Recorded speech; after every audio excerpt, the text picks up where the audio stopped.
OK, donc numéro 8. Lucien pense que peu importe comment on coupe un cylindre en deux, l'air total va être égal à la moitié de l'air total initial. Montre qu'il a tort avec cet exemple.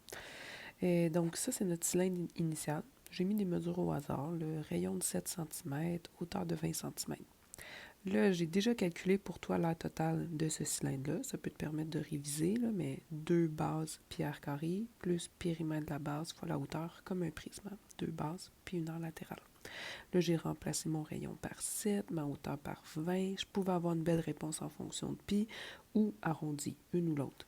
Mais la moitié de cette aire totale-là, ça devrait être 593,76. Bien, tu vas voir, quand on va faire l'aire totale de ce demi-cylindre-là, on n'arrivera pas à 593,76. Puis quand il est coupé dans ce sens-là, non plus, ça ne marchera pas.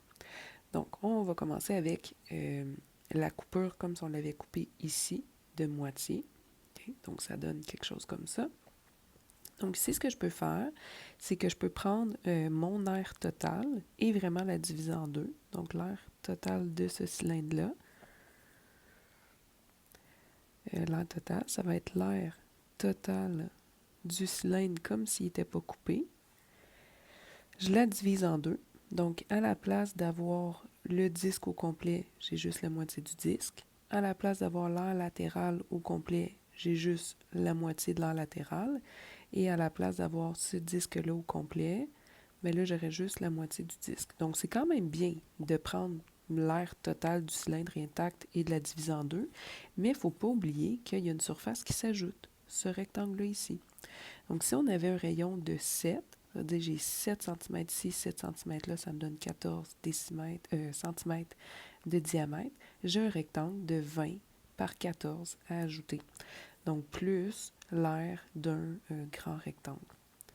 Donc, pour mon aire totale du cylindre, vu que ça a déjà été calculé, je vais juste aller prendre cette réponse-là, de 378 pi, que je divise en deux. Puis, l'aire de mon rectangle, c'est du base fois hauteur. Donc, 378 divisé en 2, oups. J'ai du 189 pi.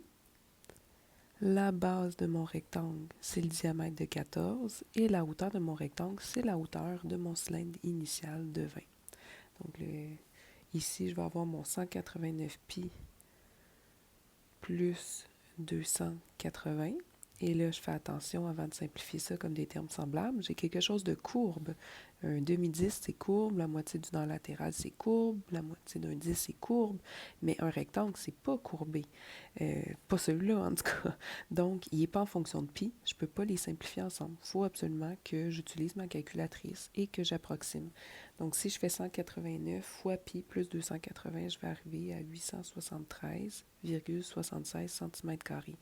Donc, on devrait arriver à plus que la moitié. La moitié, ça devrait être juste la moitié du disque, la moitié de l'aire latérale, la moitié du disque, mais c'est pas vrai. J'ai un rectangle à ajouter. Là, on va le couper de l'autre manière. Donc, l'autre manière de couper mon cylindre en deux, ce serait de le couper comme ça, parallèle aux bases. Donc, j'ai encore un rayon de 7 ou un diamètre de 14. Ma hauteur est plus de 20, hein? Elle est rendue juste de 10 cm. Fait que si je prends mon aire totale puis que je la divise en deux, ça devient un peu compliqué. Donc, à la place de là, je vais carrément repartir comme un nouveau cylindre. Donc, j'ai 2 fois une aire de base, donc 2 fois des disques de pi r carré. Et mon aire latérale, c'est 2 pi r h. Sauf que ça va beaucoup ressembler à ce calcul-là, parce que mon rayon, il est encore de 7. Fait que j'ai encore le 2 fois pi fois 7 à la 2. Le 2 fois pi fois 7 à la 2 qui me donnait 2 fois 49 pi. Okay. Donc 2 disques de 49 pi. Mais c'est mon aire latérale. Mon aire latérale, là, elle ne sera plus de 280 pi. Vu que j'ai une hauteur 2 fois plus petite, maintenant, je devrais arriver à une hauteur de 140 pi. On peut vérifier. J'ai 2 fois pi. Mon rayon est de 7 et ma hauteur est rendue de moitié de 10. Donc 70 fois 2, j'ai juste 140 pi. Fait qu'au niveau des bases, ça ne change rien. J'ai encore les 2 fois 49 pi. Fait que 2 fois 49, ça n'a pas changé. 98 pi, mais le 140 pi plus 140 va faire que j'ai quand même une aire latérale pas mal plus petite. Si je fais fois pi, j'ai une aire latérale de 747,70 cm².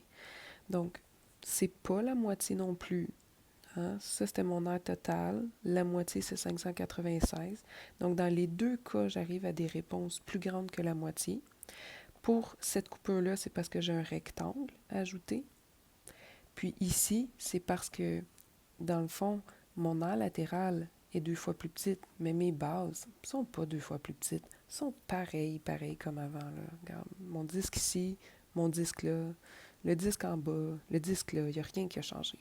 Fait que c'est juste cette partie-là, dans la latérale, qui est diminuée en deux.